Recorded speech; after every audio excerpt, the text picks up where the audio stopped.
And the situation on the ground growing dire, with Israeli airstrikes in Gaza Friday killing 64 people, with another 52 dead following an attack near Beirut, according to Palestinian health authorities. And in Israel, 11 were injured following a rocket attack launched from Lebanon. The attacks doing U.S. envoys in the Middle East no favors as they try to seal a peace deal before the election. Key diplomats are on the ground in Israel this week, pushing Biden's peace plan despite Hamas rejecting a proposed truce. Joining me now is Middle East expert and senior fellow at the Independent Women's Forum, Dr. Qanta Ahmed. Dr. Iran's supreme leader is threatening a response to Israel's October airstrikes. These are threats that the U.S. government seems to be taking seriously. Do you think we could see a response from Iran before the election? It's very possible. And I would take the Iranian regime at its word. We know that in recent days and recent weeks, some of the largest cargo planes in the world have landed from Russia into Iran. We know that Iran is also managing its assets and making a calculation. The calculation it's making is how hard can it strike Israel and have prepared what remains of its Hezbollah assets in Lebanon to retaliate if Israel retaliates back. This situation has already escalated so much that while I certainly agree with U.S.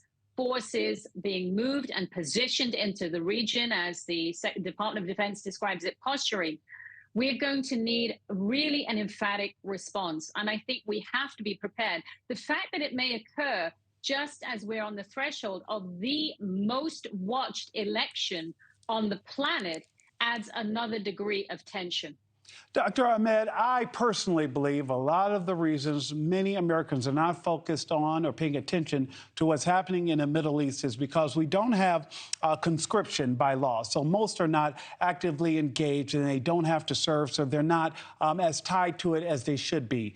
This is a major concern. The U.S. is moving more forces into the Middle East, shoring up the already massive force in the region. Do officials expect that war to widen and there possibly be more American troops involved in what's happening in the Middle East? Nick, I would say there's a high likelihood. We know that American troops are already being moved. We know, for instance, with the defense assets, the THAAD system that was sent to Israel recently, American troops are over there. We also know that we've sort of sacrificed the defense of the Red Sea. And we're not really in control of the Red Sea, which is now at the mercy of the Houthi militias. We're not able to respond to how they have subjugated the Red Sea, attacking various ships that are carrying fuel, diverting the world's fuel around Africa. We're not able to defend that as well as we did against piracy.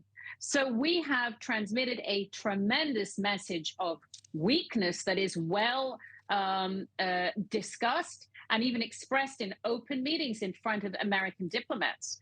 Hezbollah, even though it's been seriously degraded by Israel, is still not out of all of its assets, including very deeply placed strategic Imad bunkers, which are deep under the ground and contain the capability to launch tens or hundreds of ballistic missiles on Israel. And remember, this is all part of a coordinated war by Iran of design on Israel, not only to look towards the eradication of Israel, which is their declared intent, but also to entangle the United States into this very volatile geopolitical region.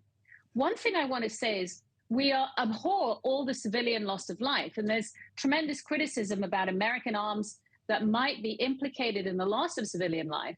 But the problem with this conflict that Israel is fighting in both theaters, Lebanon and also in Gaza, particularly in Gaza, is the Palestinian civilians are deeply mired in this conflict. They're victims, but they're also collaborators. Even now, this terrible event where a residential building was struck. Thanks so much for watching. Go to joinnn.com to find NewsNation on your television provider. And don't forget to click the red subscribe button below to get more of NewsNation's fact-driven, unbiased coverage.